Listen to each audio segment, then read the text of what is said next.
Dans les archives départementales de Caen, un registre de décès daté de 1889 porte une annotation troublante. 143 pensionnaires de l'hospice Saint-Augustin décédés en une seule nuit, cause épidémie de choléra. Pourtant, aucune épidémie n'a été rapportée cette année-là en Normandie. Et si vous vous inscrivez à cette chaîne et nous dites de quelle ville vous nous écoutez, peut-être découvrirez-vous que votre région cache aussi des secrets semblables à celui que nous allons révéler aujourd'hui. Car ce qui s'est passé dans cette institution religieuse entre 1855 et 1889 dépasse l'entendement. Une histoire si sombre que l'Église et l'État ont préféré l'effacer des mémoires.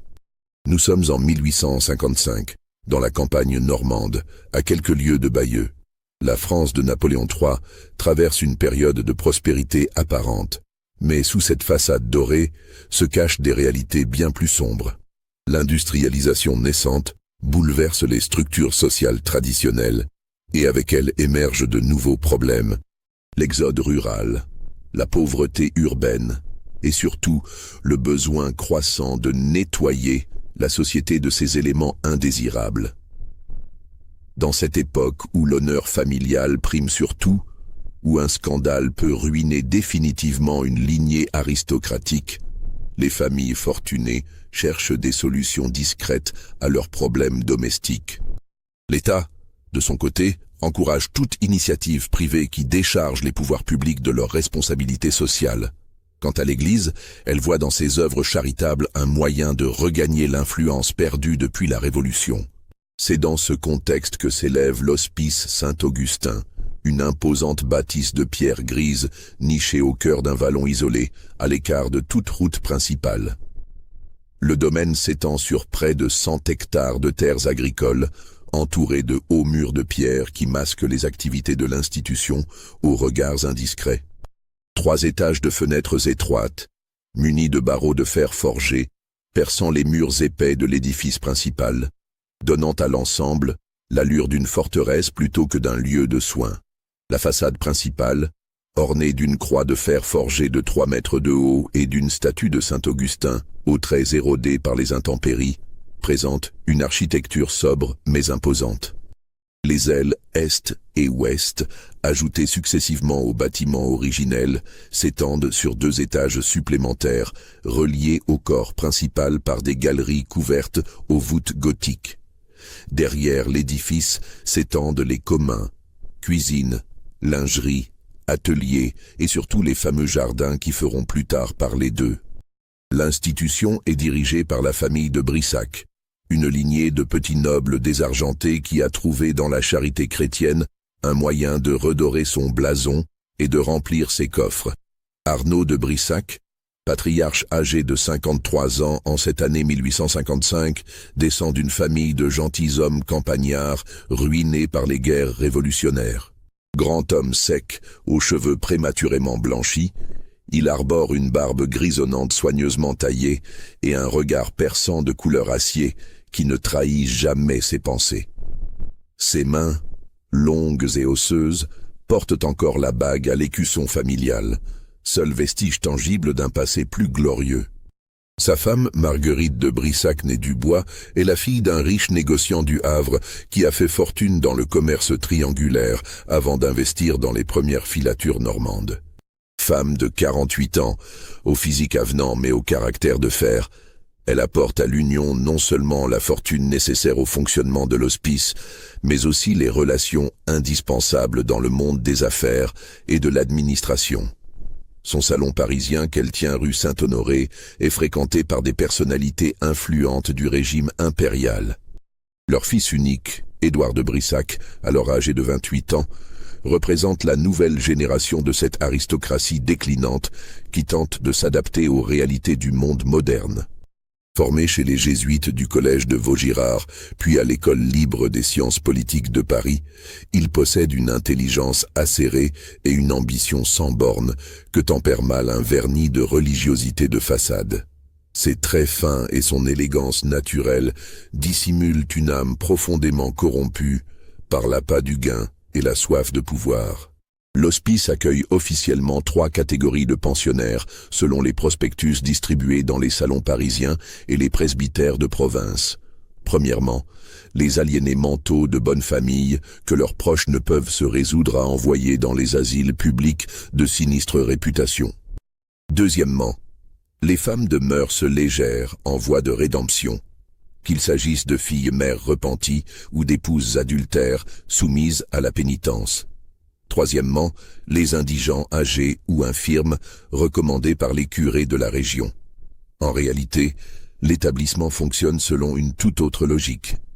Les familles fortunées de toute la région, et même de Paris, y envoient leurs membres encombrants, moyennant une pension qui varie selon la gravité du problème à résoudre et l'urgence de la situation. Un fils prodigue criblé de dettes peut y être interné pour quelques milliers de francs par an.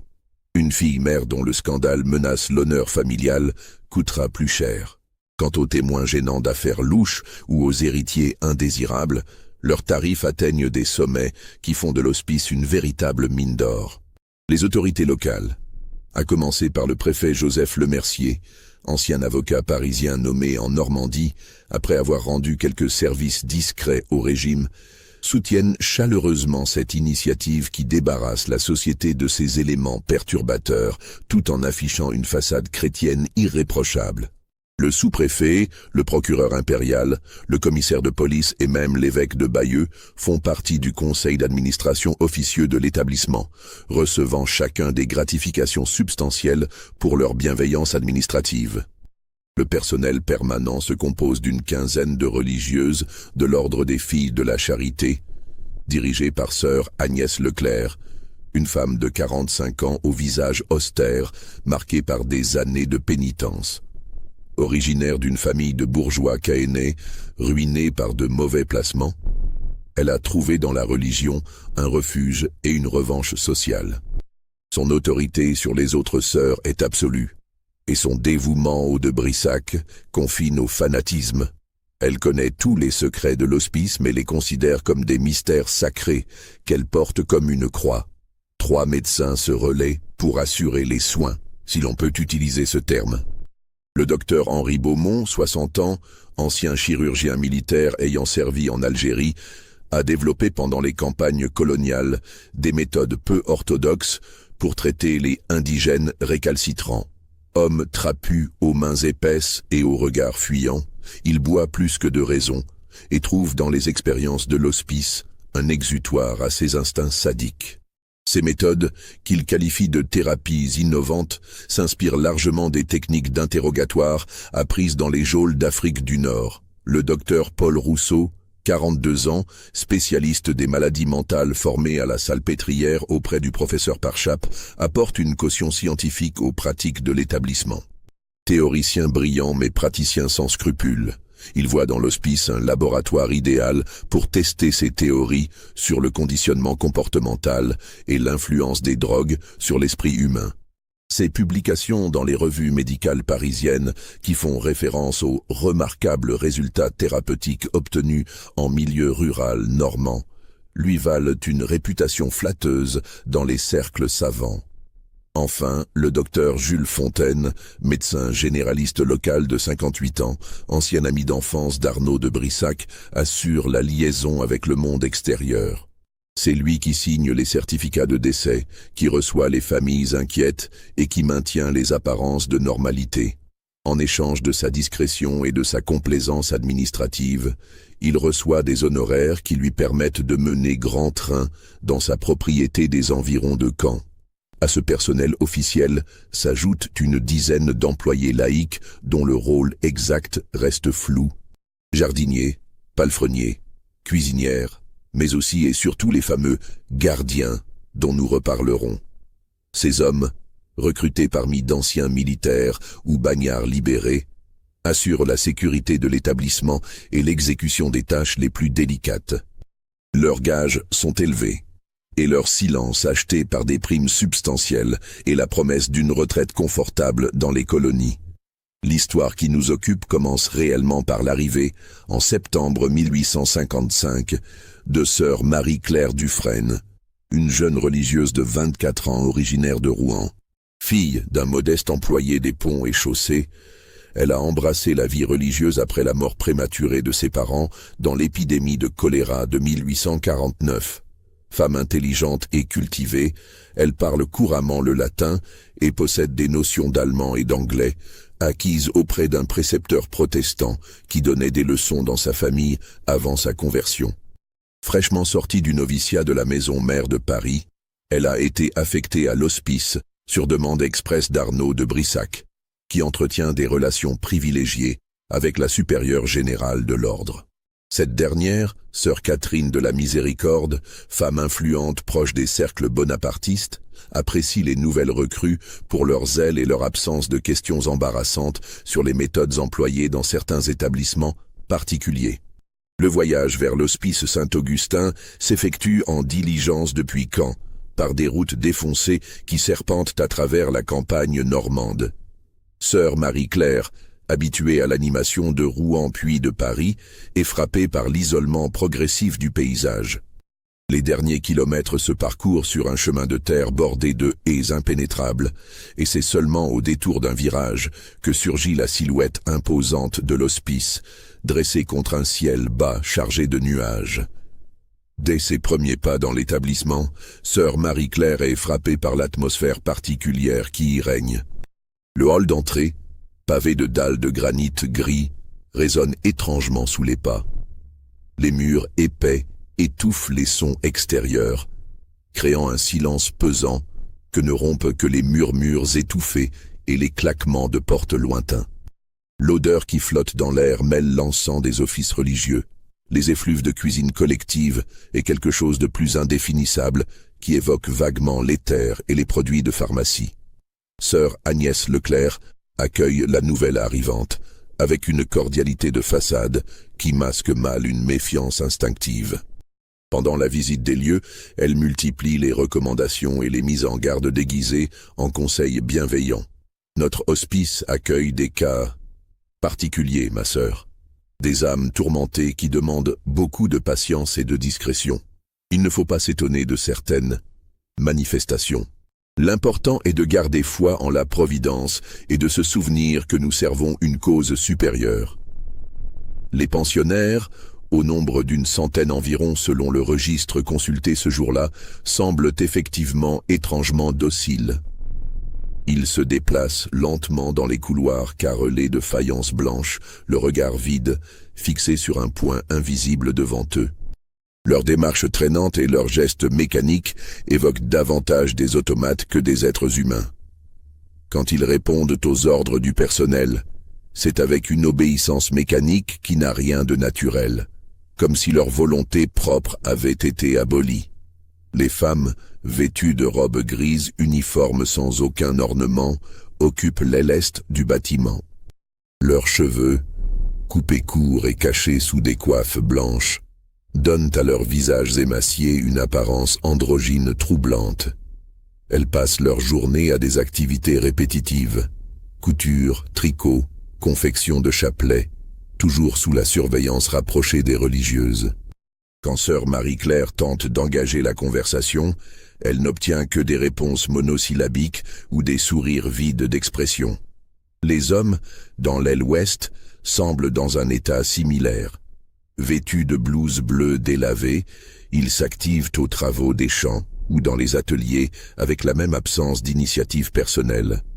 Leurs visages burinés par les intempéries portent tous cette même expression absente. Ce regard éteint qui transforme des individus en ombre d'eux-mêmes. Le premier repas pris dans le réfectoire commun achève de troubler sœur Marie-Claire. Les pensionnaires mangent dans un silence complet, sans échanger le moindre regard, comme si chacun évoluait dans une bulle invisible qui l'isolait du monde extérieur. Le menu, composé d'une soupe aux légumes, de pain noir et d'un morceau de fromage, est consumé machinalement, sans plaisir apparent ni même vraie faim. Plusieurs pensionnaires laissent leurs assiettes à demi pleines, indifférents à la nourriture comme au reste. Quand sœur Marie-Claire s'enquiert auprès de sœur Agnès de la cause de cette léthargie généralisée, celle-ci lui répond laconiquement que c'est là l'effet bénéfique des traitements innovants du docteur Beaumont. Ces pauvres âmes arrivent ici dans un état d'agitation extrême, rongées par leurs démons intérieurs. Grâce aux soins éclairés de nos médecins, elles trouvent enfin la paix. N'est-ce pas là un miracle de la science moderne au service de la charité chrétienne? Cette explication, pour rassurante qu'elle se veuille, ne convainc guère sœur Marie-Claire. Son instinct lui dit que quelque chose cloche profondément dans cet établissement, mais elle n'arrive pas encore à identifier la nature exacte du problème. C'est en consultant les registres d'admission, dans le cadre de ses nouvelles fonctions de secrétaire adjointe, qu'elle va commencer à entrevoir la vérité. Les semaines qui suivent l'arrivée de sœur Marie-Claire sont consacrées à sa prise de fonction et à l'apprentissage des routines de l'hospice. Ces journées commencent à 5 heures du matin, par les laudes dans la chapelle, un petit édifice néo-gothique annexé au bâtiment principal et décoré de vitraux aux couleurs ternes qui filtrent à peine la lumière extérieure. L'office, présidé par l'abbé Gustave Bonnet, ancien aumônier militaire reconverti dans la direction spirituelle d'établissements spécialisés, se déroule dans une atmosphère de recueillement forcé, où les pensionnaires présents semblent plus absents que jamais.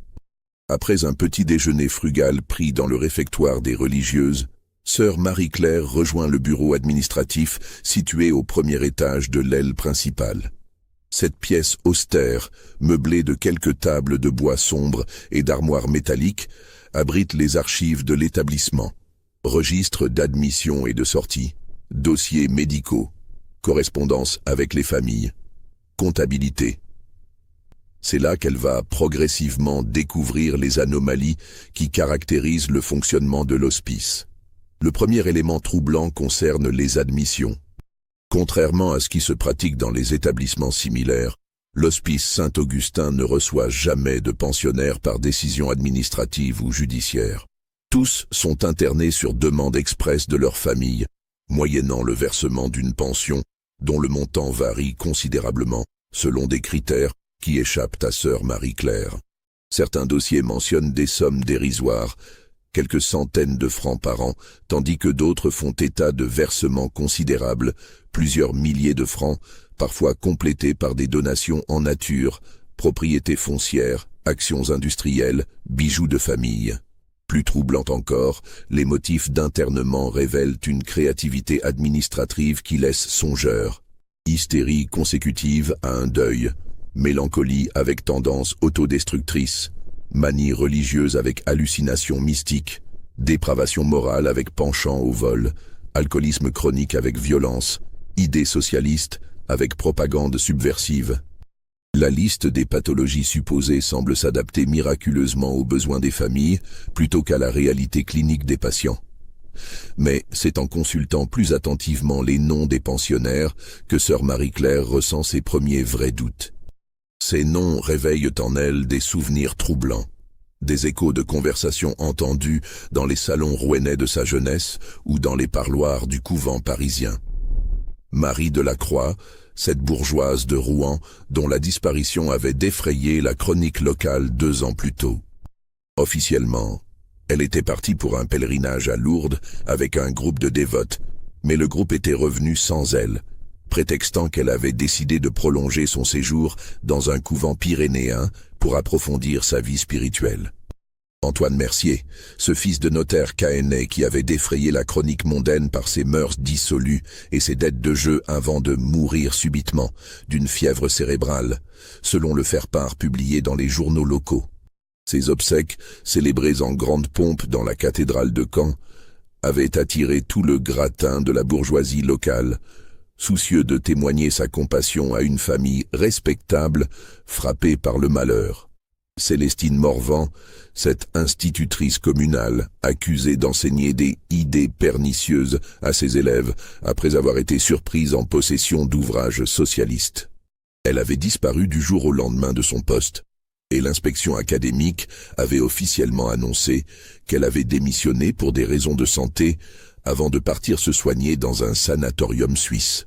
Tous ces noms figurent bel et bien dans les registres de l'hospice, avec des dates d'admission qui correspondent étrangement aux périodes de leur disparition du monde extérieur. Mais selon les documents officiels consultables dans les mairies et les paroisses, ces personnes sont toutes décédées depuis longtemps. Leurs actes de décès dûment enregistrés dans leur commune d'origine, leur succession réglée, leur tombe fleurie par des familles endeuillées. Le trouble de sœur Marie-Claire s'intensifie lors de sa première tournée dans l'aile des femmes, un bâtiment de 3 étages relié au corps principal par une galerie couverte. Les couloirs, carrelés de faïence blanche qui renvoient à l'écho des pas, s'étirent sur une 50aine de mètres, ponctués de portes numérotées qui donnent sur les chambres individuelles. Chaque porte est munie d'un judas permettant la surveillance, et certaines portent la mention « isolement » sur une plaque de cuivre ternie. C'est au détour d'un couloir du 2e étage qu'elle reconnaît, avec un choc qui lui coupe le souffle, Mathilde Beauvais, la fille d'un riche armateur caennais qu'elle avait rencontré lors de réceptions familiales dans sa jeunesse. Officiellement, Mathilde était morte de la tuberculose l'année précédente, et ses obsèques, célébrées dans l'église Saint-Pierre de Caen, avaient attiré une foule considérable venue rendre hommage à cette jeune femme de 26 ans, emportée dans la fleur de l'âge. Pourtant, elle est là, indéniablement vivante, amaigrie certes, le teint cireux et les cheveux ternes, mais reconnaissable malgré les ravages de son internement. Vêtue de la robe grise réglementaire, elle erre dans le couloir d'une démarche incertaine, les yeux perdus dans le vague, marmonnant des phrases incohérentes d'une voix monocorde qui glace le sang. Quand sœur Marie-Claire s'approche pour lui parler, usant des formules de politesse qu'elles échangeaient autrefois lors de leurs rencontres mondaines, Mathilde la regarde sans la reconnaître, les pupilles anormalement dilatées, le regard flottant comme celui d'une somnambule. « Les fleurs, il faut arroser les fleurs. Papa dit que les fleurs ont soif. Toujours soif. » répète-t-elle inlassablement, se balançant d'avant en arrière comme une enfant, les mains crispées sur sa robe qu'elle froisse machinalement. Sœur Marie-Claire tente d'établir un contact, évoquant des souvenirs communs, des personnes de leur connaissance. Mais Mathilde reste enfermée dans son monde intérieur, indifférente aux stimulations extérieures. Seules ses lèvres bougent, articulant sans cesse les mêmes mots incompréhensibles, comme si son esprit était prisonnier d'une obsession unique qui aurait effacé tout le reste de sa personnalité. Cette rencontre bouleverse profondément sœur Marie-Claire, qui commence à soupçonner que l'hospice Saint-Augustin cache des secrets infiniment plus sombres qu'elle ne l'imaginait. Si Mathilde Beauvais est vivante alors que sa famille et toute la société la croient morte, combien d'autres pensionnaires sont-ils dans le même cas ? Et surtout, par quel mécanisme diabolique ces gens peuvent-ils mourir officiellement tout en continuant à végéter entre les murs de cet établissement ? Les semaines qui suivent cette découverte troublante voient sœur Marie-Claire développer une stratégie d'investigation discrète, profitant de ses fonctions administratives pour consulter les archives et observer les allées et venues du personnel. Elle découvre rapidement que l'hospice fonctionne selon un système à double niveau. Les activités officielles, visibles lors des visites d'inspection ou des cérémonies religieuses, et les activités clandestines qui constituent la véritable raison d'être de l'établissement. Le docteur Beaumont, qu'elle observe attentivement lors de ses visites quotidiennes, ne ressemble en rien à l'image traditionnelle du médecin dévoué au bien-être de ses patients. Homme trapu aux cheveux grisonnants toujours mal peignés, il dégage une odeur permanente d'alcool et de produits chimiques qui prend à la gorge. Ses mains épaisses, aux ongles souvent douteux, manipulent ses instruments avec une brutalité qui n'a rien de médical. Mais c'est son regard qui frappe le plus. Des yeux petits et perçants d'un bleu délavé qui semblent évaluer chaque personne rencontrée comme un spécimen d'étude plutôt que comme un être humain. Ces consultations, qu'elle parvient à observer discrètement depuis le couloir, relèvent davantage de l'interrogatoire que de l'examen médical. Les patients, amenés un par les gardiens, subissent des manipulations physiques qui les font gémir de douleur, suivies d'injections pratiquées sans ménagement dans diverses parties du corps. Le docteur Beaumont prend des notes détaillées dans un carnet personnel qu'il garde toujours sur lui, annotant apparemment les réactions de chaque sujet à ses traitements. Sœur Marie-Claire remarque également la présence de 2 hommes qu'elle n'avait pas vus lors de sa visite d'arrivée. Ces individus, qu'elle surnomme mentalement les gardiens, apparaissent régulièrement dans les couloirs, toujours ensemble, se déplaçant avec la démarche caractéristique d'anciens militaires. L'un, surnommé le Breton par les autres employés, est un colosse aux cheveux roux et à la barbe hirsute, aux mains énormes marquées de cicatrices qui évoquent des combats au couteau. L'autre, le Parisien, plus petit mais tout aussi inquiétant, porte sur le visage les stigmates de la variole et dans le regard la froideur de ceux qui ont vu trop de violence. Ces hommes portent des tabliers de cuir tachés de substances indéterminées et dégagent une odeur âcre de produits chimiques mêlés à quelque chose de plus organique et de franchement nauséabond. Ils accompagnent régulièrement le docteur Beaumont dans ses déplacements, portant des mallettes métalliques dont le contenu teinte sinistrement à chaque pas. Leur rôle exact échappe à sœur Marie-Claire, mais leur simple présence suffit à faire régner un climat de terreur muette parmi les pensionnaires. Un événement particulier va éclairer sœur Marie-Claire sur les véritables activités de l'hospice. Un matin d'octobre, elle assiste depuis la fenêtre de son bureau à l'arrivée d'une voiture fermée aux vitres occultées par des rideaux noirs. Plusieurs hommes en descendent, portant entre eux une forme enveloppée dans une bâche qu'ils transportent directement vers l'arrière du bâtiment, évitant soigneusement l'entrée principale et les regards indiscrets. Intriguée, elle décide de mener sa propre enquête. Profitant de l'office du soir, pendant lequel l'attention générale se concentre sur la chapelle, elle se faufile vers l'arrière de l'hospice, là où elle a vu disparaître les mystérieux visiteurs. Elle découvre alors l'existence d'une entrée secondaire, une porte métallique dissimulée derrière un massif de lauriers, qui donne accès à un escalier de pierre descendant vers les sous-sols. Cette découverte la trouble profondément. Pourquoi l'hospice aurait-il besoin d'une entrée secrète? Et que peuvent bien contenir ces sous-sols dont personne ne lui a jamais parlé? Sa curiosité piquée au vif, elle décide d'explorer ces mystérieuses profondeurs lors de sa première occasion. L'occasion se présente une semaine plus tard, lors d'une soirée où une violente tempête d'automne s'abat sur la région.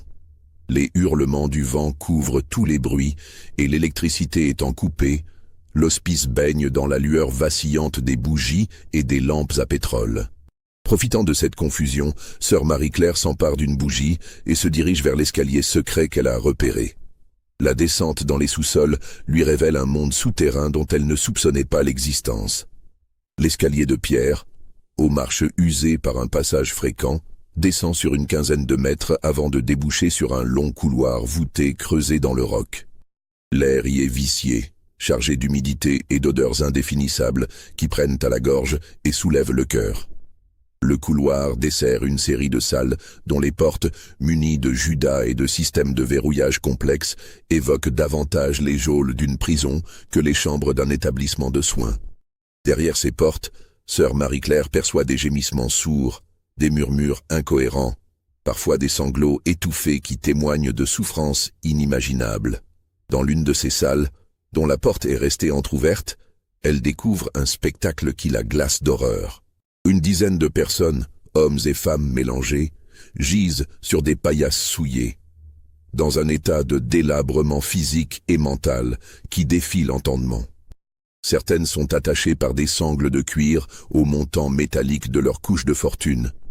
D'autres errent dans l'espace exigu en se balançant d'avant en arrière, le regard perdu dans un monde intérieur dont elles semblent ne plus pouvoir sortir. L'une de ces créatures, un homme d'une quarantaine d'années au crâne à demi rasé et aux vêtements en lambeaux, lève vers elle des yeux suppliants où brille encore une lueur de conscience. Sa bouche s'ouvre et se ferme sans émettre de son, comme s'il avait oublié l'usage de la parole. Puis soudain, d'une voix rauque qui semble venir d'outre-tombe, il articule péniblement « Sortez-moi d'ici. Je ne suis pas fou. Ils m'ont dit que j'étais mort. Ma femme croit que je suis mort.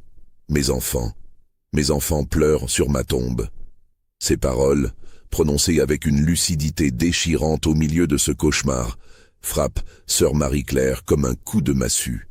Elle comprend soudain que ces ombres humaines ne sont pas des malades mentaux ordinaires, mais des victimes d'un système qui les maintient artificiellement dans cet état d'abjection. Terrifiée par sa découverte, elle remonte précipitamment vers les étages supérieurs, le cœur battant à tout rompre, poursuivie par les gémissements de ces damnés qui semblent l'implorer de les délivrer de leur calvaire. Cette vision la hante pendant des jours. Elle tente de retrouver l'accès aux caves, mais découvre que la porte secrète est désormais solidement verrouillée, gardée en permanence par l'un des deux gardiens qui semble avoir été posté là, spécialement pour dissuader les curieux. Quand elle questionne sœur Agnès sur l'existence de ces sous-sols, prétextant avoir entendu des bruits étranges, celle-ci lui lance un regard glacial où perce une menace à peine voilée. Il y a des endroits dans cette maison où une jeune religieuse n'a pas à mettre les pieds, déclare-t-elle sèchement, sa voix habituellement suave prenant des accents métalliques. Ces lieux abritent des mystères qui dépassent votre entendement et votre vocation. Concentrez-vous sur vos devoirs et oubliez ce que vous croyez avoir vu. Pour votre propre bien, ma sœur, et pour celui de votre âme immortelle. Cette menace à peine déguisée ne fait qu'attiser la curiosité de sœur Marie-Claire. Elle comprend qu'elle a mis le doigt sur quelque chose d'énorme, un secret si terrible que même une religieuse expérimentée comme sœur Agnès préfère le taire plutôt que de risquer d'y être mêlée. Dès lors, elle redouble de prudence dans ses investigations, mais multiplie également les observations discrètes pour percer à jour le mystère de l'Hospice Saint-Augustin. Si ce récit vous donne des frissons, n'hésitez pas à liker cette vidéo et dites-nous en commentaire ce que vous pensez qu'il est arrivé à tous ces gens, car nous n'avons encore effleuré que la surface de cette horrible vérité. Au fil des semaines, sœur Marie-Claire développe une véritable stratégie d'espionnage. Profitant de ses tâches administratives, elle consulte méthodiquement tous les documents accessibles, recopie discrètement des noms et des dates, reconstitue peu à peu l'organigramme secret de l'établissement. Elle découvre ainsi l'existence d'un second registre, tenu personnellement par Arnaud de Brissac et conservé dans un coffre-fort dissimulé derrière un faux panneau de son bureau. Ce document, dont elle ne parvient à consulter que quelques pages lors d'une brève absence du patriarche parti en urgence à Caen pour une affaire familiale, révèle une réalité encore plus glaçante que tout ce qu'elle avait imaginé. Les pensionnaires y sont classés selon une typologie administrative d'un cynisme absolu. Les temporaires sont ceux dont les familles paient pour un internement de courte durée, le temps que se tasse un scandale, que se règle une succession délicate ou que s'arrange un mariage compromettant. Les permanents constituent la catégorie la plus nombreuse. Individus gênants dont l'entourage souhaite se débarrasser définitivement, mais sans recourir ouvertement au meurtre qui pourrait susciter des questions embarrassantes. Enfants illégitimes, de liaisons aristocratiques, témoins compromettants d'affaires louches, héritiers indésirables susceptibles de contester des testaments, épouses adultères dont le déshonneur menace l'honneur familial, tous se retrouvent dans cette catégorie avec une mention lapidaire. Traitement prolongé jusqu'à résolution naturelle. Quant aux résolus, cette catégorie glace littéralement le sang de sœur Marie-Claire. En face de ces noms, une simple mention manuscrite de la main d'Arnaud de Brissac, transféré au jardin. Cette expression énigmatique revient régulièrement dans les annotations, toujours associée à des dates récentes, et à des noms qui disparaissent ensuite définitivement des registres courants. Intriguée par cette mention récurrente, sœur Marie-Claire entreprend d'explorer systématiquement les vastes terrains qui entourent l'hospice. Le domaine s'étend sur près de 100 hectares de terres agricoles et forestières, entrecoupées de jardins d'agrément et de potagers qui fournissent une partie de la nourriture consommée dans l'établissement. Mais c'est la partie la plus reculée de cette propriété qui attire son attention. Derrière le bâtiment principal, au-delà des communs et des ateliers, s'étend un parc aux allures de cimetière, parsemé de stèles modestes portant des inscriptions latines qui évoquent davantage des épitaphes que des décorations horticoles. Requiescat in pace, in memoriam, finis coronat opus. Ces formules funéraires, gravées dans la pierre tendre de Caen, jalonnent des allées soigneusement entretenues où la végétation pousse avec une vigueur suspecte. Ce qui frappe sœur Marie-Claire, c'est la partie la plus reculée de ce jardin, là où cessent les allées pavées et où commence une zone apparemment abandonnée à la nature sauvage.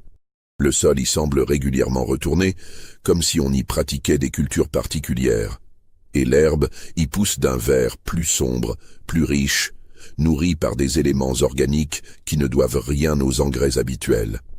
Un matin de printemps 1856, alors qu'elle aide au potager dans le cadre de ses tâches domestiques, sœur Marie-Claire fait une découverte macabre qui va définitivement éclairer le sens de l'expression « transférée au jardin ».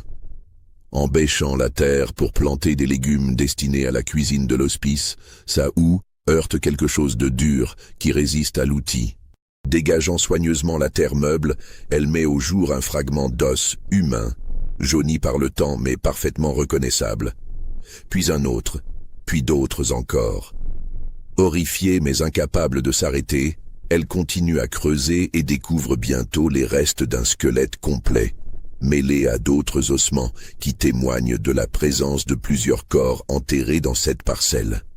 La révélation qui s'impose à elle dépasse l'entendement. Le potager de l'hospice, qui fournit les légumes servis quotidiennement aux pensionnaires survivants, est littéralement fertilisé par leurs prédécesseurs. Cette découverte la bouleverse au point qu'elle manque de s'évanouir sur place. Elle réalise que l'hospice Saint-Augustin n'est pas seulement un établissement où l'on fait disparaître les indésirables de la société, mais un véritable charnier où leurs dépouilles servent ensuite à nourrir ceux qui attendent leur tour. L'ironie macabre de cette situation, où les victimes consomment littéralement leurs prédécesseurs, révèle un niveau de perversité qui dépasse tout ce qu'elle avait pu imaginer. Dès lors, elle comprend le fonctionnement exact du système mis en place par les de Brissac. Les familles riches paient pour se débarrasser de leurs membres gênants, qui sont officiellement déclarés morts après un séjour plus ou moins long dans les caves de l'hospice. Les autorités locales ferment les yeux en échange de généreuses contributions aux œuvres publiques et de pots de vin substantiels. L'Église apporte sa caution morale à l'ensemble du système en bénissant les fausses sépultures et en célébrant les messes de requiem pour des morts qui continuent à agoniser dans les sous-sols. Mais sœur Marie-Claire va bientôt découvrir que le système est encore plus sophistiqué et plus horrible qu'elle ne le pensait. L'été 1856 lui apporte en effet une série de révélations qui vont définitivement lever le voile sur les pratiques de l'établissement. Un matin de juillet particulièrement chaud, elle assiste depuis la fenêtre de son bureau à l'arrivée d'une berline noire, aux armoiries partiellement effacées, mais encore reconnaissables comme celles d'une famille de la haute aristocratie normande. En descend un homme d'une cinquantaine d'années, élégamment vêtu d'un costume sombre de coupe parisienne, accompagné d'une jeune femme d'une vingtaine d'années, qui semble dans un état de grande détresse émotionnelle. La jeune femme, vêtue d'une robe de voyage froissée et les cheveux en désordre, pleure abondamment et supplie son compagnon d'une voix entrecoupée de sanglots. Même à distance, sœur Marie-Claire perçoit la détresse authentique de cette malheureuse qui semble pressentir le sort qui l'attend. L'homme, au contraire, affiche une froideur de marbre, consultant ostensiblement sa montre comme s'il s'agissait d'un rendez-vous d'affaires ordinaire plutôt que de l'internement de sa propre fille. La conversation qui s'engage entre cet homme et Arnaud de Brissac devant l'entrée principale de l'hospice, que sœur Marie-Claire parvient à surprendre en entr'ouvrant une fenêtre, révèle toute la mécanique sordide du trafic organisé par l'établissement. « Vous comprenez parfaitement la situation, monsieur de Brissac », dit l'homme en baissant la voix tout en jetant des regards inquiets autour de lui. « Ma fille a eu une conduite totalement inappropriée pour une jeune femme de notre rang, un enfant illégitime avec un roturier dont nous avons dû nous occuper discrètement, mais elle refuse catégoriquement de se repentir de cette faute. Au contraire, elle parle de cette liaison comme d'un grand amour romantique et menace de rejoindre cet individu. C'est absolument inacceptable dans une famille comme la nôtre. Vous le comprenez bien. » Arnaud de Brissac hoche la tête avec la compréhension d'un professionnel habitué à ce genre de confidence familiale. « Naturellement, monsieur le baron de Courteville. Nous avons la plus grande expérience de ces cas délicats qui demandent autant de discrétion que de fermeté. Votre fille bénéficiera de tous nos soins, spirituels et médicaux. Le temps que prendra sa guérison dépendra entièrement de ses dispositions personnelles, au repentir et à l'acceptation de son statut social. L'échange de l'enveloppe se fait avec la discrétion d'une transaction commerciale bien rodée, mais sœur Marie-Claire, cachée derrière les rideaux de sa fenêtre, ne perd rien de cette scène révélatrice. La jeune femme, qui s'appelle Isabelle selon les documents qu'elle entrevoit, sera officiellement internée pour hystérie consécutive à un deuil prématuré et portée décédée de chagrin dans les registres paroissiaux 3 jours plus tard. Les semaines qui suivent l'internement d'Isabelle de Courteville permettent à sœur Marie-Claire d'observer de près le processus de traitement appliqué aux pensionnaires récalcitrants. La jeune femme, placée dans l'aile des cas difficiles, subit ce que le docteur Beaumont appelle ses thérapies correctives, un ensemble de pratiques qui relèvent davantage de la torture raffinée que de la médecine. Le traitement commence par un isolement complet dans une cellule capitonnée des sous-sols, où la patiente est privée de tout contact humain pendant plusieurs jours. Cette phase, destinée selon le docteur Beaumont à briser les résistances psychologiques, s'accompagne d'un jeûne quasi total qui affaiblit rapidement les défenses physiques et morales de la victime. Viennent ensuite les bains thérapeutiques, des immersions quotidiennes dans des cuves d'eau glacée additionnées de substances chimiques qui provoquent des réactions cutanées douloureuses. Ces séances, d'une durée croissante, sont censées purifier l'organisme des humeurs viciées, selon la terminologie pseudo-médicale employée par le praticien. Mais le plus terrible reste les injections quotidiennes d'un mélange de drogues que le docteur Beaumont a mis au point au cours de ses années d'expérimentation. Opium, belladone, digital, ergot de seigle et d'autres substances dont la nature exacte reste mystérieuse se combinent pour produire un état de soumission artificielle qui transforme progressivement les patients en automates dociles. Sœur Marie-Claire, qui a réussi à observer plusieurs de ces séances depuis un réduit adjacent à la salle de traitement, découvre avec horreur l'arsenal d'instruments utilisés par le médecin. Sangles de cuir pour immobiliser les patients, appareil métallique d'aspect inquiétant destiné à stimuler les centres nerveux, seringues de diverses tailles pour les injections et surtout une collection de fioles contenant des liquides aux couleurs sinistres qui évoquent davantage un laboratoire d'alchimiste qu'un cabinet médical. Le docteur Beaumont, qu'elle observe attentivement lors de ces séances, révèle alors sa véritable nature. Ancien chirurgien militaire ayant servi dans les campagnes coloniales d'Afrique du Nord, il a développé pendant ces années de guerre des méthodes peu orthodoxes pour traiter les prisonniers récalcitrants et les indigènes rebelles. De retour en France, il a trouvé dans l'hospice Saint-Augustin un terrain d'expérimentation idéal pour perfectionner ses techniques de conditionnement mental. Ces méthodes, qu'il qualifie de correction comportementale par stimulation neuronale, s'inspirent largement des techniques d'interrogatoire apprises dans les geôles algériennes, adaptées aux exigences d'une clientèle bourgeoise soucieuse de préserver les apparences. L'objectif n'est plus de faire parler des prisonniers politiques, mais de transformer des individus socialement gênants en épaves humaines inoffensives. Les patients qui résistent trop longtemps à ces traitements finissent invariablement par succomber à leurs maux, officiellement du moins. En réalité, sœur Marie-Claire découvre bientôt qu'une partie d'entre eux ne meurt pas vraiment, mais sont simplement transférés dans les caves les plus profondes de l'hospice, où ils végètent dans un état proche de la mort cérébrale. Ces morts vivants, maintenus en vie par une alimentation minimale et des injections régulières, servent de cobayes permanents pour les expériences du docteur Beaumont. Celui-ci teste sur eux de nouvelles combinaisons de drogues, étudie les effets à long terme de ces traitements, perfectionne ses techniques de conditionnement mental. Leurs réactions sont soigneusement consignées dans des carnets personnels qu'ils conservent jalousement et qui constituent une véritable encyclopédie de la souffrance humaine. Le système mis en place par les de Brissac révèle ainsi une efficacité redoutable qui dépasse largement le simple internement abusif. Les familles reçoivent un certificat de décès en bonne et due forme, signé par un médecin agréé et contresigné par les autorités compétentes. Les autorités locales, grassement arrosées par des contributions charitables et des dons aux œuvres publiques, ne posent aucune question gênante et ferment les yeux sur les activités de l'établissement. L'Église bénit les fausses sépultures, célèbre les messes de requiem pour des morts fictifs et empoche sa part des bénéfices sous forme de donations pieuses destinées aux œuvres paroissiales. Tout le monde y trouve son compte. Les familles se débarrassent de leurs membres encombrants tout en gardant la conscience tranquille. Les autorités touchent leur pot de vin, le clergé profite de la manne financière et les de Brissac s'enrichissent considérablement.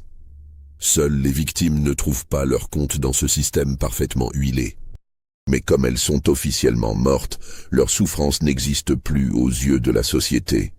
C'est là toute la perversité du mécanisme imaginé par Arnaud de Brissac. Faire disparaître les gens sans les tuer vraiment, les maintenir dans un état d'agonie prolongée qui satisfait à la fois les besoins des familles et les penchants sadiques du personnel médical. L'automne 1856 marque un tournant décisif dans cette sinistre affaire. Sœur Marie-Claire, rongée par ce qu'elle a découvert et incapable de continuer à fermer les yeux sur les horreurs quotidiennes de l'hospice, décide de passer à l'action, malgré les risques considérables que cela représente pour sa propre sécurité. Elle commence par constituer discrètement un dossier complet, recopiant méthodiquement des noms, des dates, des témoignages glanés auprès des rares pensionnaires, encore suffisamment lucides pour communiquer. Son travail de fourmi lui permet de reconstituer l'organigramme complet du système, d'identifier les familles impliquées, de chiffrer approximativement les sommes en jeu et de documenter les méthodes employées. Ce dossier, qu'elle dissimule dans une cachette aménagée derrière une latte disjointe du plancher de sa cellule, constitue un réquisitoire accablant contre l'hospice et ses commanditaires. Mais sœur Marie-Claire sait qu'elle ne pourra pas agir seule contre un système qui implique des personnalités influentes et des intérêts considérables. Elle décide donc de faire parvenir ses preuves à l'extérieur, en s'adressant à son frère Pierre, clerc de notaire à Rouen, en qui elle a une confiance absolue. La lettre qu'elle lui adresse, rédigée dans le plus grand secret pendant les longues heures d'insomnie qui jalonnent ses nuits tourmentées, constitue un véritable testament moral. Elle y détaille toutes ses découvertes, décrit les horreurs dont elle a été témoin, identifie les responsables et les complices. Mais surtout, elle y joint une liste complète des victimes encore vivantes, avec leurs véritables identités et les circonstances de leur internement. « Mon cher Pierre », écrit-elle de son écriture soignée, « si tu reçois cette lettre, c'est que le pire est arrivé et que j'ai payé de ma vie ma volonté de révéler la vérité. L'Hospice Saint-Augustin n'est pas un établissement de soins, mais un mouroir clandestin où les familles riches font disparaître leurs membres gênants. Des dizaines d'innocents y croupissent dans des conditions inhumaines, officiellement morts, mais en réalité victimes d'un trafic organisé avec la complicité des autorités locales et de l'Église. Je t'adjure, au nom de notre affection fraternelle et de ta conscience chrétienne, de porter ces preuves devant les tribunaux compétents, quelles qu'en soient les conséquences pour notre famille. La justice de Dieu exige que ces crimes ne restent pas impunis. » Pour faire parvenir cette lettre à destination sans éveiller les soupçons, sœur Marie-Claire profite de la visite mensuelle du confesseur itinérant, l'abbé Dumoulin, un prêtre âgé qui vient de Bayeux pour confesser les pensionnaires et célébrer les offices extraordinaires. Cet homme, qu'elle juge suffisamment intègre pour lui faire confiance, accepte de transmettre son courrier moyennant un prétexte anodin. Mais ses activités d'investigation n'échappent pas longtemps à la vigilance d'Arnaud de Brissac et de son entourage. Le patriarche, homme rompu aux intrigues et habitué à déceler les menaces potentielles, commence à soupçonner que la jeune religieuse s'intéresse d'un peu trop près aux affaires internes de l'établissement. Ses questions répétées sur les pensionnaires, ses déplacements inhabituels dans l'hospice, ses consultations prolongées des archives, tout cela finit par former un faisceau d'indices qui alerte sa méfiance. Un soir de novembre, alors qu'elle termine sa ronde habituelle dans les couloirs de l'hospice, Sœur Marie-Claire trouve Arnaud de Brissac, qui l'attend dans sa cellule, assis sur son lit de fer, feuilletant tranquillement ses notes secrètes qu'il a découvertes dans leur cachette. La scène, éclairée par la seule lueur d'une bougie, prend des allures de cauchemar où le mal triomphant nargue l'innocence impuissante. « Ma chère sœur Marie-Claire », dit-il d'une voix douce et posée qui n'augure rien de bon, ses yeux clairs fixés sur elle avec l'intensité d'un prédateur qui tient sa proie. « Il semble que vous vous intéressiez beaucoup aux affaires administratives de notre hospice. C'est touchant cette curiosité juvénile, mais voyez-vous, il y a des vérités que l'on ne peut porter seul. Elles sont trop lourdes pour de jeunes épaules, trop complexes pour des esprits inexpérimentés. » Sœur Marie-Claire sent la peur lui glacer le sang, mais elle tente de faire bonne figure, puisant dans sa foi et son courage les ressources nécessaires pour affronter cette épreuve suprême. « Monsieur de Brissac, je ne fais que mon devoir de chrétienne. Ces pauvres âmes ont besoin d'aide. Elles souffrent inutilement, elles. Ces pauvres âmes ont exactement ce qu'elles méritent. » L'interrompt-il sèchement, sa voix prenant soudain des accents métalliques qui révèlent sa véritable nature. « Voulez-vous savoir ce qu'était vraiment votre chère Mathilde Beauvais, une morphinomane invétérée, qui a tué son propre enfant dans un accès de folie furieuse, étouffant le nourrisson pour faire cesser ses pleurs, qui l'empêchaient de prendre sa dose quotidienne. Et Antoine Mercier, un sodomite pervers qui corrompait systématiquement les enfants de cœur de sa paroisse, profitant de sa position sociale pour assouvir ses instincts contre nature. Quant à Marie de la Croix, cette sainte femme empoisonnait lentement son mari à l'arsenic pour hériter plus rapidement et pouvoir épouser son amant. Il se lève lentement, s'approche d'elle avec la démarche féline d'un chat qui joue avec une souris, et sa voix se fait murmure chargée de menaces. « Nous ne sommes pas des monstres, ma sœur. Nous sommes les gardiens silencieux de l'ordre social, les protecteurs discrets de la morale publique. Ces gens ne peuvent pas vivre normalement en société sans représenter un danger pour leurs semblables, mais leurs familles ne peuvent pas non plus supporter la honte de les voir traîner devant les tribunaux et flétris publiquement.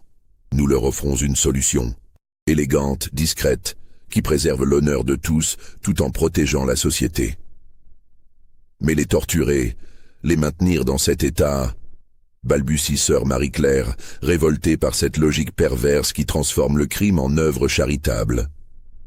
Les torturer ? Arnaud de Brissac éclate d'un rire sans joie qui résonne sinistrement dans la cellule exiguë. Qui parle de torture ? Nous appliquons des traitements médicaux innovants, approuvés par les plus grands spécialistes de l'époque. Et puis, ces gens sont morts civilement, officiellement, légalement morts. Leurs familles peuvent porter leur deuil en paix, faire célébrer des messes pour le repos de leurs âmes, hériter de leurs biens sans contestation possible. La société est débarrassée de ces éléments perturbateurs, et eux, eh bien, ils existent quelque part, dans un état où ils ne peuvent plus nuire à personne. N'est-ce pas infiniment plus charitable que la potence, le bagne ou l'asile public ? Cette logique perverse, qui transforme l'horreur en acte de charité et le crime en service social, révulse profondément sœur Marie-Claire. Mais elle comprend aussi qu'elle est désormais en grand danger face à un homme qui a consacré sa vie à perfectionner un système criminel et qui ne reculera devant rien pour le protéger. Arnaud de Brissac semble lire dans ses pensées avec la perspicacité de celui qui a l'habitude de manipuler les consciences. Vous vous demandez sûrement quel sort nous vous réservons, dit-il en souriant avec une fausse bienveillance qui glace le sang. Rassurez-vous, vous êtes bien trop jeune et trop pur pour mériter nos attentions particulières. Vous n'avez commis aucun crime contre la morale ou la société, mais votre état de santé mentale me semble préoccupant. Cette obsession malsaine pour nos pensionnaires, ces hallucinations que vous décrivez, cette tendance à voir du mal partout. Le docteur Beaumont pense qu'un repos complet dans un environnement protégé vous ferait le plus grand bien. Le piège se referme inexorablement. Sœur Marie-Claire réalise qu'elle va subir le même sort que ceux qu'elle tentait de sauver. Devenir à son tour une pensionnaire de l'hospice, officiellement soignée pour troubles mentaux, mais en réalité réduite au silence par les méthodes éprouvées du docteur Beaumont. Mais elle a encore un atout dans sa manche, une assurance qu'elle a pris la précaution de mettre en place. Avant de prendre des décisions irréparables, Monsieur de Brissac, dit-elle en affectant un calme qu'elle est loin de ressentir, vous devriez savoir que j'ai fait parvenir à mon frère, clerc de notaire à Rouen, une lettre détaillée contenant toutes mes découvertes. Cette lettre porte instruction de la remettre aux autorités judiciaires si je venais à mourir subitement ou à être déclarée folle. Mon frère est un homme méticuleux qui s'inquiétera rapidement si je cesse de correspondre avec lui. Cette révélation frappe Arnaud de Brissac comme un coup de massue. Pour la première fois depuis le début de cette confrontation, elle voit une fêlure dans son assurance, une lueur d'inquiétude dans son regard, habituellement si maître de lui. Il comprend instantanément que le système si bien huilé qu'il a patiemment construit au fil des années risque de s'effondrer comme un château de cartes si cette lettre compromettante parvient aux mauvaises personnes. Les enjeux sont colossaux. L'Hospice Saint-Augustin traite chaque année plusieurs dizaines de cas, rapportant des centaines de milliers de francs à ses gestionnaires. Les familles impliquées comptent parmi les plus influentes de France, de la petite noblesse de province aux grands banquiers parisiens. Les complicités s'étendent jusqu'aux plus hautes sphères de l'administration impériale. Un scandale de cette ampleur pourrait ébranler le régime lui-même. S'ensuit une négociation tendue qui va durer plusieurs heures, ponctuée d'offres, de contre-offres, de menaces voilées et de marchandages sordides. Arnaud de Brissac tente d'abord la corruption, proposant à sœur Marie-Claire une somme considérable pour acheter son silence et sa collaboration. Devant son refus indigné, il essaie l'intimidation, évoquant les accidents qui peuvent survenir dans un établissement isolé, les maladies soudaines qui frappent parfois les religieuses trop curieuses. Finalement, acculé par la menace que représente cette lettre compromettante, il semble accepter un compromis. Sœur Marie-Claire révélera où se trouve le document en échange de sa liberté immédiate et de la libération d'au moins une partie des prisonniers des caves. L'accord semble conclu quand Arnaud de Brissac lui tend la main pour sceller leur pacte, mais c'est sans compter sur l'intervention d'Édouard de Brissac. Le fils, dont l'ambition et la cruauté dépassent largement celle de son père, a assisté à toute la scène depuis le couloir, dissimulé dans l'ombre. Contrairement à Arnaud, qui garde encore quelques scrupules hérités de son éducation aristocratique, Édouard appartient à cette nouvelle génération d'hommes d'affaires sans état d'âme pour qui seul compte le profit. La perspective de voir s'effondrer l'empire financier qu'il espère hériter lui est insupportable. Durant la nuit qui suit cette confrontation, il prend une décision radicale. Profitant du sommeil de sœur Marie-Claire, épuisé par cette épreuve, il se glisse dans sa cellule, accompagné du docteur Beaumont. Ensemble, ils administrent à la jeune religieuse une dose massive de laudanum, officiellement pour calmer la crise nerveuse qu'elle traverse depuis quelques jours. Au matin, sœur Marie-Claire Dufresne est trouvée morte dans sa cellule, victime selon le certificat médical signé par le docteur Beaumont d'une défaillance cardiaque consécutive à un dérangement mental aigu. Ces obsèques, célébrées dans la chapelle de l'hospice en présence de toute la communauté, donnent lieu à des homélies touchantes sur cette jeune âme emportée prématurément par le zèle excessif qu'elle mettait à servir les déshérités. Mais Édouard de Brissac a commis une erreur fatale. Dans sa précipitation à éliminer le témoin gênant, il n'a pas pu récupérer la fameuse lettre que sœur Marie-Claire avait fait parvenir à son frère. Cette lettre, accompagnée d'instructions précises, parvient effectivement à Pierre Dufresne qui, alerté par la nouvelle de la mort subite de sa sœur, décide de mener sa propre enquête. L'enquête menée par Pierre Dufresne va révéler l'ampleur extraordinaire du scandale de l'Hospice Saint-Augustin. Homme méticuleux et obstiné, fort de son expérience de clerc de notaire, il consacre 6 mois de sa vie à reconstituer patiemment le puzzle criminel dont sa sœur lui a légué les pièces principales.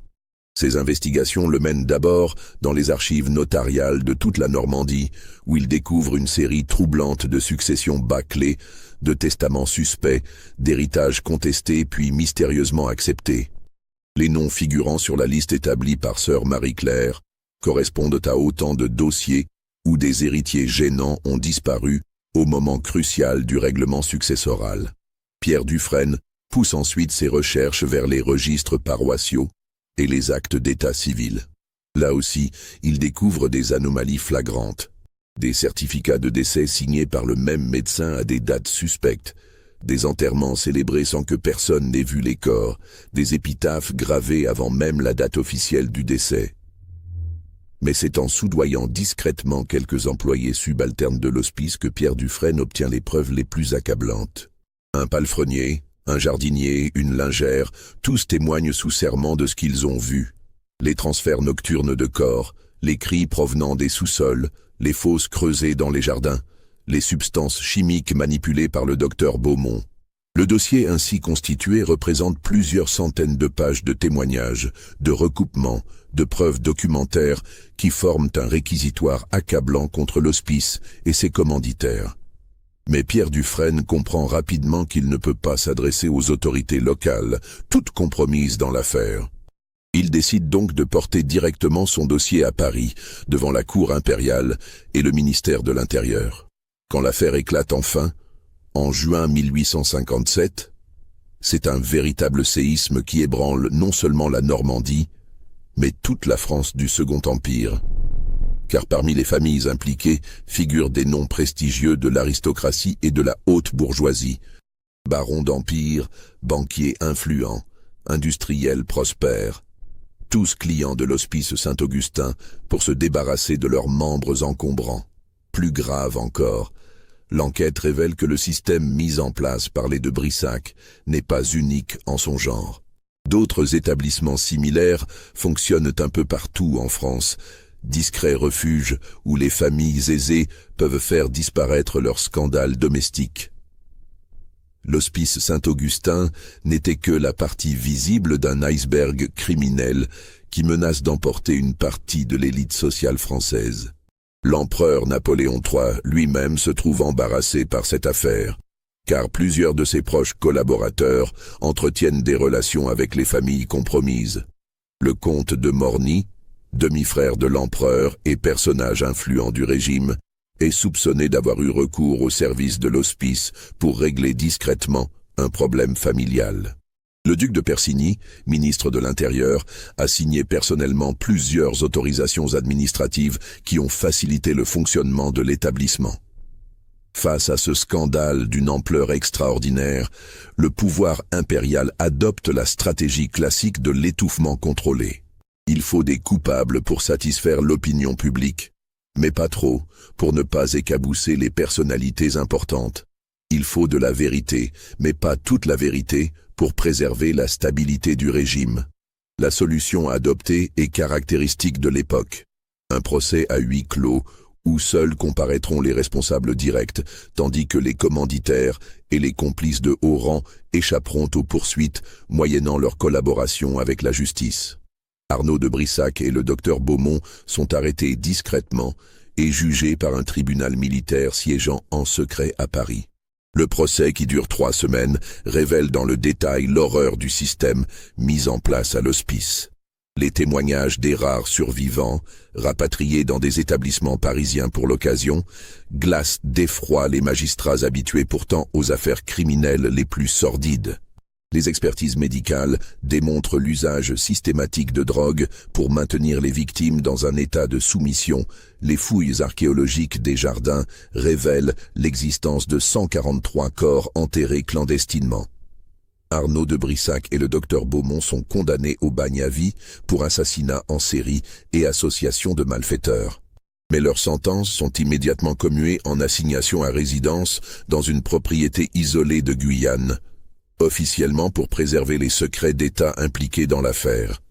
Ils mourront tous deux quelques années plus tard de fièvre tropicale, selon les rapports officiels qui ne trompent personne sur les véritables causes de leur décès. Édouard de Brissac, lui, échappe complètement aux poursuites.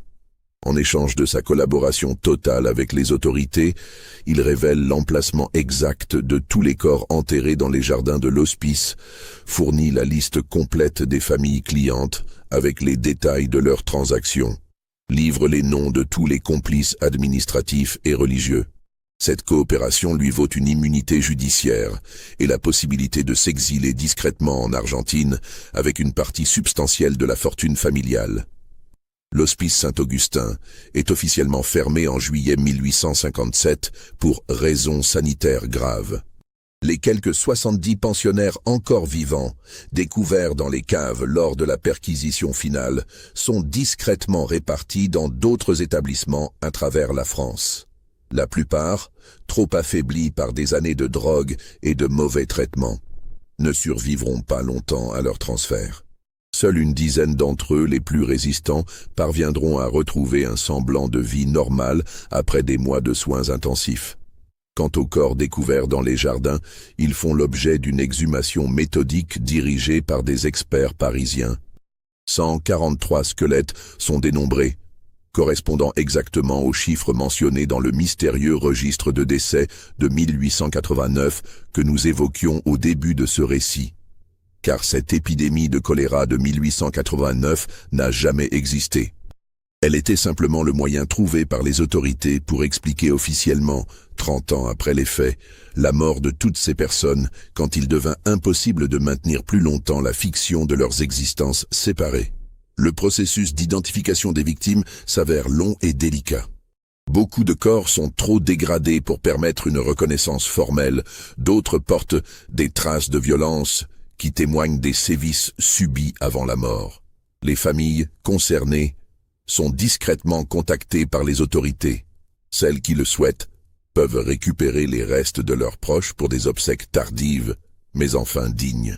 Les autres, trop compromises dans l'affaire ou soucieuses d'éviter un nouveau scandale, laissent les corps dans la fosse commune creusée à la hâte dans le cimetière de Bayeux. Cette fosse, recouverte d'une simple stèle de granit gris, portant l'inscription « Victimes de l'épidémie de 1889, que Dieu ait pitié de leurs âmes », existe encore aujourd'hui. Peu de visiteurs s'arrêtent devant ce monument modeste qui ne révèle rien de l'horrible vérité qu'il dissimule. L'affaire est si bien étouffée qu'elle ne laisse pratiquement aucune trace dans les archives officielles accessibles au public. Les procès-verbaux du procès sont classés secret défense pour une durée de 100 ans, les dossiers d'enquête disparaissent mystérieusement des greffes, les témoignages des survivants sont rachetés moyennant des pensions confortables assorties de clauses de confidentialité drastiques. Seuls quelques documents épars, oubliés dans des cartons poussiéreux d'archives départementales, témoignent encore de cette période sombre. Et bien sûr, les témoignages oraux, transmis en secret de génération en génération par les familles de ceux qui ont travaillé à l'hospice ou participé aux investigations. Car si l'État et l'Église ont réussi à faire taire l'histoire officielle, ils n'ont pas pu empêcher la mémoire populaire de conserver le souvenir de ces événements. C'est ainsi que cette histoire est parvenue jusqu'à nous. Non pas à travers les livres d'histoire officiels qui se taisent pudiquement sur ces événements embarrassants, mais par le biais de ces récits familiaux, de ces secrets chuchotés le soir à la veillée, de ces documents cachés dans les greniers et transmis de père en fils comme autant de témoignages sur la face cachée de notre société. L'affaire de l'Hospice Saint-Augustin révèle en effet une vérité dérangeante sur la France du XIXe siècle. Derrière la façade brillante du Second Empire, derrière les grands travaux haussmanniens et l'essor industriel, se cachait une société profondément inégalitaire où l'argent permettait de s'affranchir de toutes les lois, y compris les plus sacrées. Les de Brissac n'étaient non pas des monstres isolés, mais les produits logiques d'un système qui valorisait l'apparence sociale au détriment de la vérité humaine. Dans une époque où l'honneur familial primait sur la justice, où les convenances sociales comptaient plus que la vie humaine, il était inévitable que surgissent des entrepreneurs du crime organisé, prêts à satisfaire les besoins inavouables de leur clientèle. Mais l'Hospice Saint-Augustin n'était pas non plus un cas unique. Les investigations menées à la suite du scandale révèlent l'existence d'au moins une douzaine d'établissements similaires répartis sur tout le territoire français. Maisons de santé privées, hospices confessionnels, pensions de famille. Tous ces lieux apparemment respectables dissimulaient des activités similaires à celles découvertes en Normandie. La plupart ont fermé discrètement dans les mois qui ont suivi l'affaire de Brissac. leurs responsables disparaissant dans la nature avec les fortunes accumulées, leurs secrets enterrés avec leurs victimes. Quelques-uns ont continué à fonctionner en adaptant leurs méthodes, devenant plus prudents mais non moins criminels. Cette réalité soulève des questions troublantes sur l'ampleur réelle du phénomène. Combien de familles françaises ont eu recours à ces services? Combien d'individus ont ainsi disparu de la société sans laisser d'autres traces que des actes de décès falsifiés? Combien d'établissements de ce type fonctionnent encore aujourd'hui, sous d'autres formes, dans d'autres pays? Car l'histoire de l'Hospice Saint-Augustin n'appartient pas seulement au passé. Elle révèle des mécanismes sociaux intemporels. Le besoin des puissants de faire disparaître leurs problèmes, la corruption des institutions chargées de protéger les faibles, l'indifférence générale au sort des victimes quand elles appartiennent aux catégories sociales méprisées.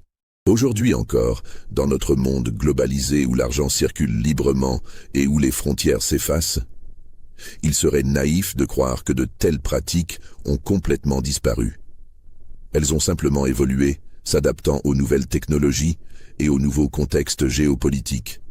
Les hospices clandestins du XIXe siècle ont peut-être cédé la place à d'autres formes de disparitions organisées, tout aussi discrètes et tout aussi efficaces. Et vous, après avoir écouté ce récit troublant, que pensez-vous? Croyez-vous que toute la vérité sur l'Hospice Saint-Augustin ait été révélée? Ou pensez-vous que d'autres secrets dorment encore dans les archives, attendant qu'une main curieuse les découvre? Dites-le nous en commentaire, abonnez-vous à cette chaîne pour d'autres récits de ce genre, et partagez cette histoire avec ceux qui, comme vous, s'intéressent aux mystères les plus sombres de notre passé. Car après tout, si vous vous rendez aujourd'hui dans cette région de Normandie, vous ne trouverez plus aucune trace de l'Hospice Saint-Augustin. Le bâtiment a été rasé en 1890 et une ferme moderne a été construite sur son emplacement. Les jardins ont été retournés, les caves comblées, les traces matérielles de cette tragédie effacées avec un soin méticuleux. Mais les anciens du pays, ceux dont la mémoire familiale remonte à cette époque troublée, vous diront que parfois, les soirs de brouillard quand le vent souffle de l'ouest, on entend encore des gémissements monter de la terre, comme si les victimes de cette tragédie tentaient encore de raconter leur histoire, de témoigner de l'injustice subie, de réclamer la justice qui leur fut refusée. Ces témoignages, qu'on peut évidemment attribuer à l'imagination populaire et aux légendes rurales, posent néanmoins une question essentielle. Dans un monde où les puissants ont toujours les moyens de faire taire les gêneurs, où l'apparence sociale compte souvent plus que la vérité, qui peut garantir que l'Hospice Saint-Augustin n'était qu'un vestige du passé et non un précurseur de pratiques qui perdurent encore aujourd'hui? Cette interrogation, mes chers auditeurs, nous vous la laissons, car certaines vérités sont trop troublantes pour être affirmées avec certitude. Elles ne peuvent qu'être murmurées dans l'ombre, en espérant que ceux qui les entendent sauront en tirer les leçons qui s'imposent. Peut-être qu'un jour, quelqu'un d'autre reprendra le flambeau de sœur Marie-Claire Dufresne, cette jeune religieuse courageuse qui a payé de sa vie sa volonté de révéler la vérité. Peut-être qu'un jour, tous les secrets de ces lieux maudits seront enfin mis au jour, toutes les victimes identifiées, tous les coupables châtiés. En attendant, souvenons-nous de son sacrifice et de celui de tous ces inconnus qui ont péri dans l'ombre des hospices, des asiles et des autres institutions qui prétendaient les soigner alors qu'elles ne faisaient que les faire disparaître. Car c'est là, peut-être, la leçon la plus importante de cette histoire. Dans une société où l'hypocrisie règne, où les apparences comptent plus que la réalité, les victimes les plus vulnérables sont toujours celles qui n'ont pas de voix pour crier leur souffrance. Et c'est à nous, aujourd'hui, de nous assurer que cette voix ne soit plus jamais étouffée, que la mémoire de ces crimes ne sombre pas dans l'oubli, que l'histoire de l'Hospice Saint-Augustin serve d'avertissement pour les générations futures. Car qui sait, peut-être que parmi vous qui m'écoutez aujourd'hui, certains descendront de familles qui ont été mêlées à cette affaire d'un côté ou de l'autre. Peut-être que dans vos greniers dorment des documents, des lettres, des témoignages qui pourraient éclairer d'un jour nouveau cette tragédie oubliée. Si tel est le cas, n'hésitez pas à nous en faire part, car l'histoire ne s'écrit pas seulement dans les livres officiels, mais aussi dans ses mémoires familiales, ses archives privées, ses secrets transmis de génération en génération. Et c'est en croisant tous ces témoignages que nous pourrons peut-être un jour reconstituer la vérité complète sur l'Hospice Saint-Augustin et sur tous ces lieux semblables qui ont jalonné notre histoire. En attendant, gardons présent à l'esprit que derrière les façades les plus respectables peuvent se cacher les réalités les plus sombres, et que la vigilance citoyenne reste le meilleur rempart contre la résurgence de telles horreurs.